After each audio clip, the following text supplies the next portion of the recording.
Before we get into this shit, I'd just like to direct your attention to NordVPN. That's right, I've sold out. If you make your way to 1201beyond.com/DromeVPN, you get 75% off. That's $2.99 a month, people. Why is a VPN important if you follow the sort of content I produce?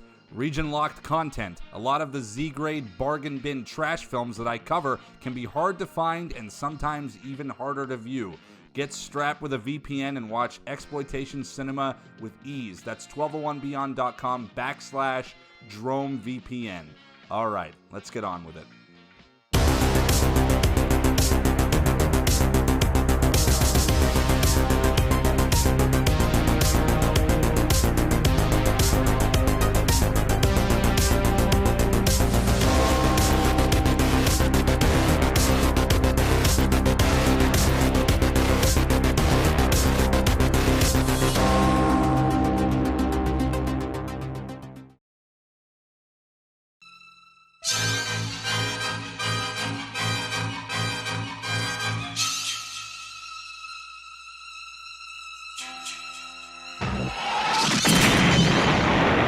Jason's hockey mask is up there as one of the most iconic things in horror history.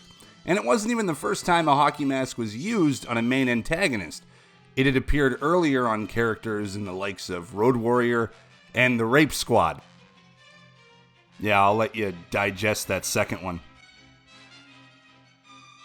Okay, moving on. But as much of a classic as the Road Warrior is, how many people actually go Lord Humongous when they see a hockey mask like this? Look, I'm sure that some people do, but let's not be annoyingly pedantic here, because I'm pretty sure for most people, it's Jason that springs to mind.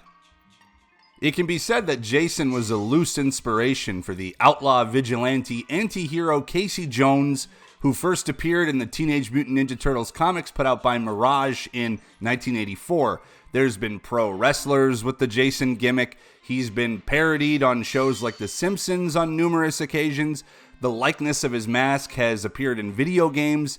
He himself recently was a playable character in a Mortal Kombat game.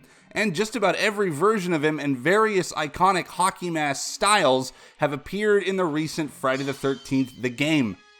He's had a lot of different hockey mask styles over the years, and to the average viewer that thinks he uses a chainsaw and just wears a white thing on his face with some holes here and there and maybe a red triangle, they don't really notice the subtle differences that superfans, much like myself, do.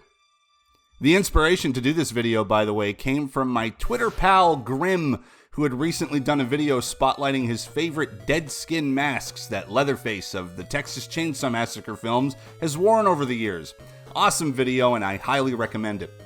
So I thought it'd be fun to do a video kind of similar to this, and also being that it's Friday the 13th, I had never really done a video based on Friday the 13th on Friday the 13th before. And because the other videos I'm making aren't even half done, and I feel like a piece of shit, and I wanted to fucking make something. So, here are my top 3 favorite hockey masks in the Friday the 13th franchise. Let's start with number 3, which happens to be from Friday the 13th Part 3 in 3D. While this is my third favorite mask, I have to say this particular sequel and the Jason in it is my first favorite in the series. I just love the way Richard Brooker plays him, and the movie overall is a lot of fun with some really great characters like a Cheech and Chong style duo and a really cool biker gang.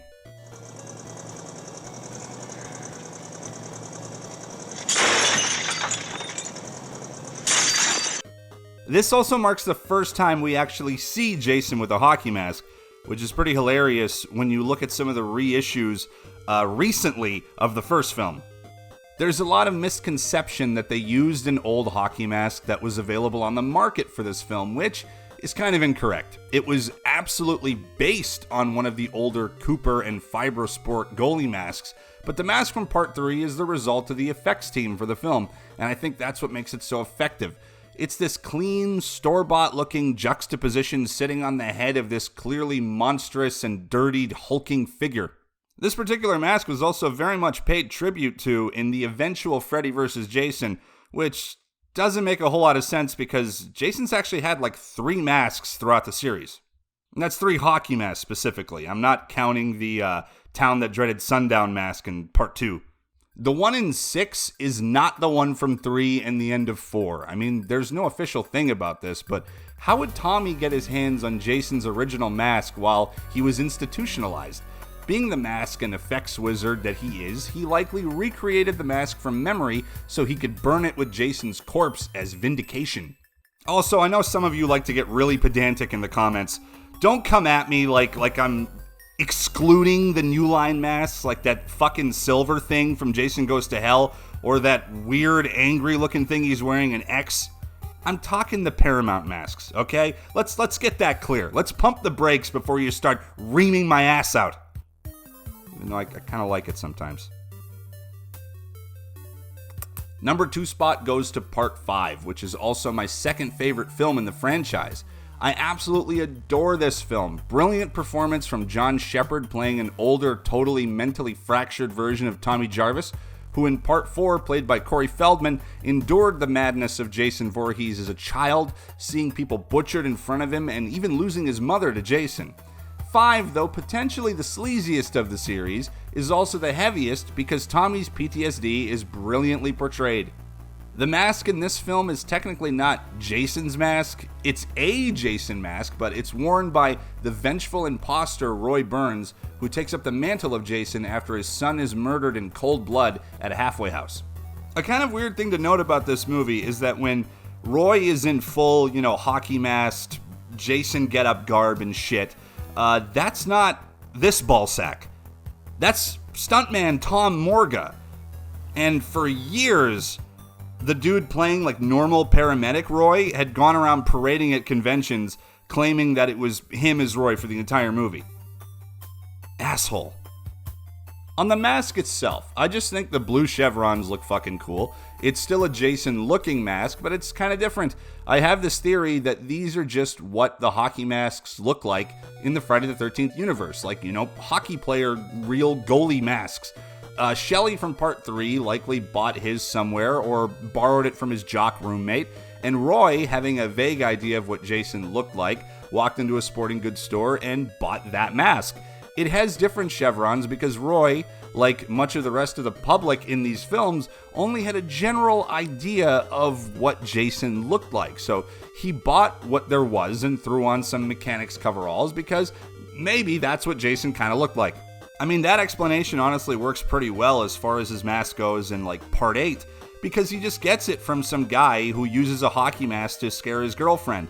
And now, really, if you think about it, this guy probably played hockey. I mean, he looks like a kind of a fit, hockey, sporty kind of guy. So it's not out of the realm of logic or anything that within this universe, this is just what hockey masks look like, and they all kind of resemble sort of what the one in Part 3 looked like, and they vary in different, shapes and colors with the chevrons and whatnot. Although it doesn't really make a whole fuckload of sense that he used a hockey mask to scare his girlfriend, because he didn't even mention that Jason wore a hockey mask in his little frightening tale about him to get her all spooked out, because from the first place, she didn't even know who fucking Jason was. Which leads me to my number 1 mask. The mask from Jason Takes Manhattan. First favorite mask, second favorite overall Jason look, probably fourth favorite in the overall franchise because I like 6 just a little bit more. But I find both highly entertaining. I just love his slimy, gooey look throughout the film, the short sleeves with the rough, gnarly-looking forearms. It just looks fucking great. And the mask works in a similar way to the way the mask in Part 3 worked. It's fairly clean, quite bright in color even, sitting on this disgusting skinned, slimy, massive monster of a person. It looks so cool. I mean, that's kind of Part 6 too, but Part 8 Jason looks just so much more badass. And that's all, folks. Overall, I still really love the Friday the 13th series to this day. It's one of the first things that really got me into horror movies, and I still very much enjoy watching the series. I know that this wasn't really something I normally make, but I haven't really been making what I normally make for kind of a while now, so hopefully you enjoyed it. If not, mulligan. That being said, I really hope you guys have a great holiday. I hope you have a Merry Christmas. Epstein didn't kill himself, and Happy New Year.